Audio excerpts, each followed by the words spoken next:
paz do Senhor Jesus Cristo a todos.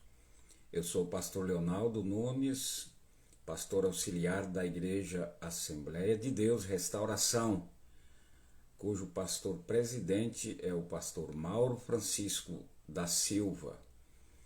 Continuando com as nossas aulas do discipulado, nós estamos desenvolvendo o 5º módulo, que tem como título A Infalível Palavra de Deus.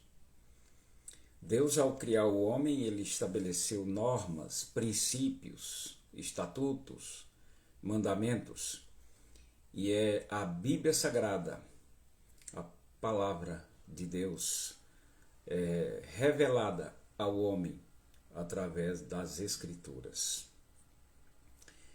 Nos tópicos anteriores, nós falamos sobre, no tópico 1 desse módulo, nós falamos sobre o que é a Bíblia, né? Muitas vezes nós temos em casa muitos livros, né? Livros de história, de romances, mas e a Bíblia? Nós temos a Bíblia Sagrada? Isso é importante, né? Muitos, às vezes, têm em casa, na sua estante, e deixa muitas vezes aberta ali no Salmos 91, mas não fazem caso de ler, de estudar a mesma. É muito importante nós lermos a Bíblia. No segundo tópico nós vimos sobre o autor da Bíblia. Quem é o autor da Bíblia? Quem a escreveu? Nós podemos ali observar tudo isso. No tópico 2.1 nós vimos sobre a Bíblia é a verdade. Jesus disse: conhecereis a verdade e a verdade os libertará. A palavra de Deus é a verdade.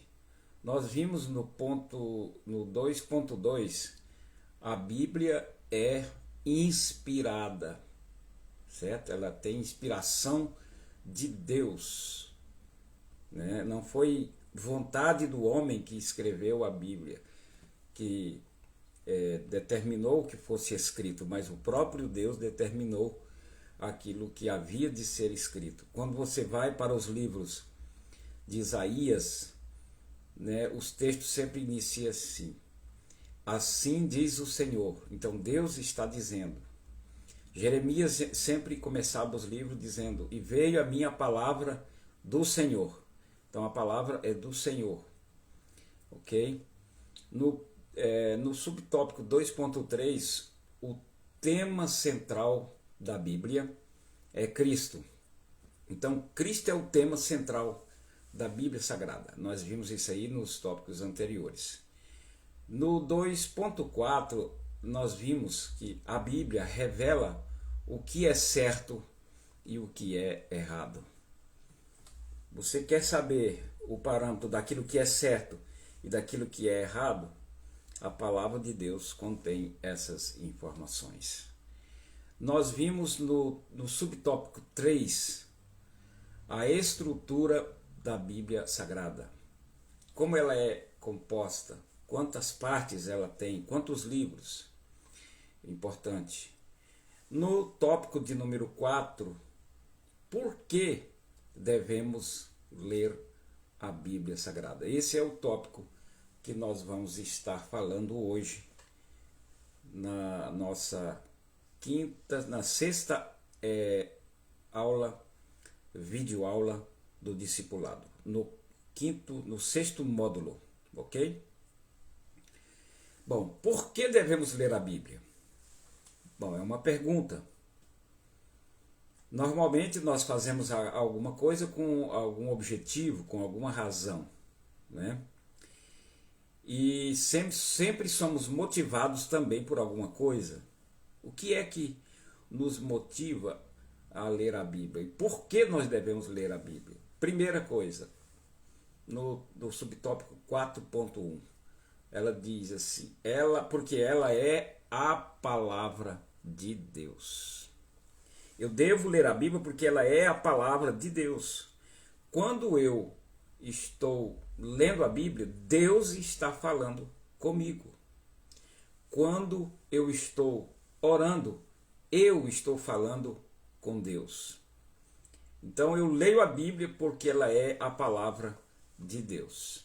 Nós observamos lá em Provérbios capítulo 6, versículo 22, dizendo assim: quando caminhares, te guiará. Quando te deitares, te guardará. Quando acordares, falará contigo.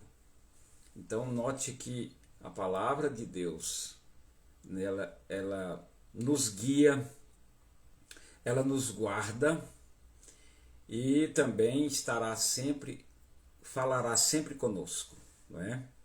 Que maravilha. Por que devemos ler a Bíblia? 4.2, o subtópico 4.2.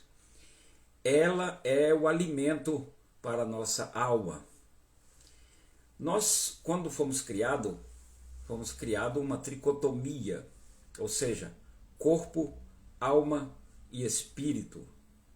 Nós sabemos que o corpo é mortal, veio do pó e ao pó retornará, mas a alma e o espírito são imortais, não é? São eternos.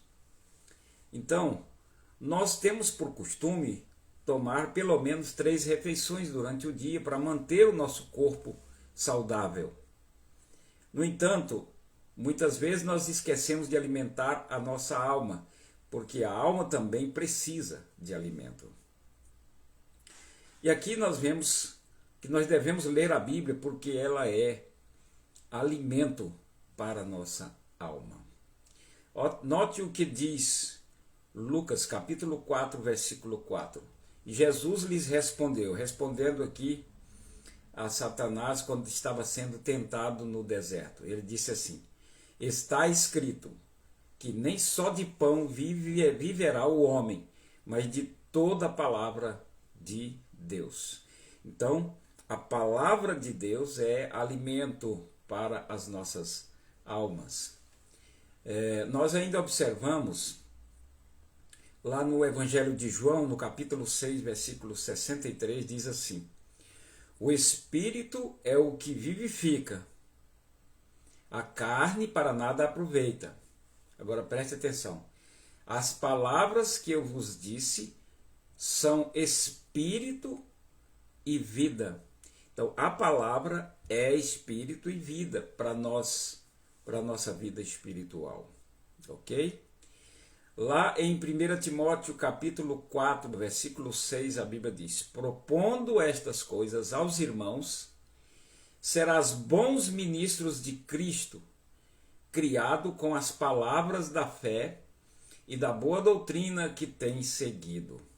Então a palavra de Deus, ela é boa, né, para poder formar um ministro do Evangelho de Jesus Cristo.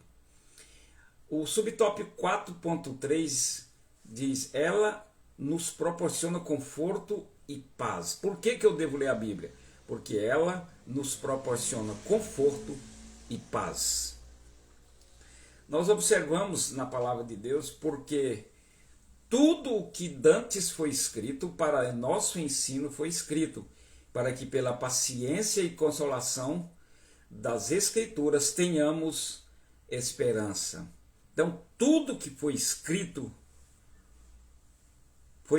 para nossa instrução, para nos instruir. Entendeu? Aqui nós observamos ainda, lá, isso é Romanos capítulo 15, e o capítulo 15, versos 4 e 5, diz assim: ora, o Deus de toda paciência e consolação vos conceda o mesmo sentimento uns para com os outros, segundo Jesus Cristo. Então, paciência e consolação vos conceda o sentimento uns aos outros.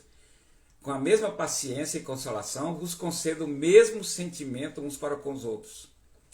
Então, a palavra de Deus, ela nos ajuda, né?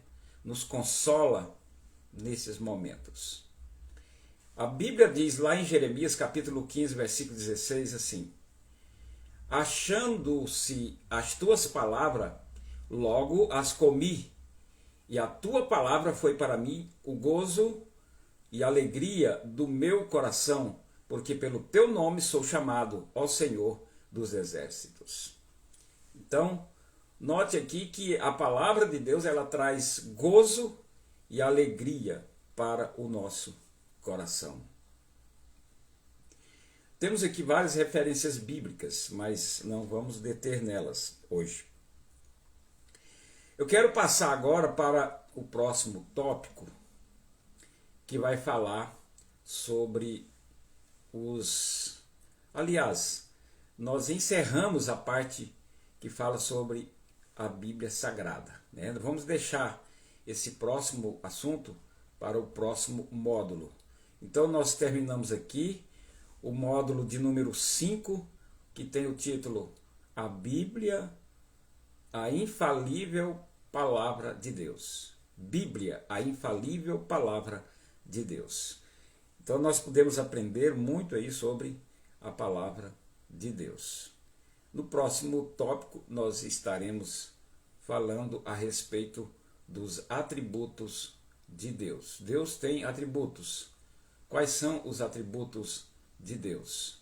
Então, no próximo módulo falaremos sobre os atributos morais relacionados aos seres morais por ele criado. Ok? Deus abençoe você, sua casa e sua família. No próximo módulo eu conto com você novamente. Vamos fazer uma oração. Pai, eu te dou graças, louvor e adoração ao teu nome, por tudo quanto o Senhor tem feito por nós. Seja para a honra e para a glória do Senhor. Louvado e engrandecido seja o teu nome agora, Senhor, e para sempre. Muito obrigado por tudo. No nome de Jesus. Amém. E graças a Deus.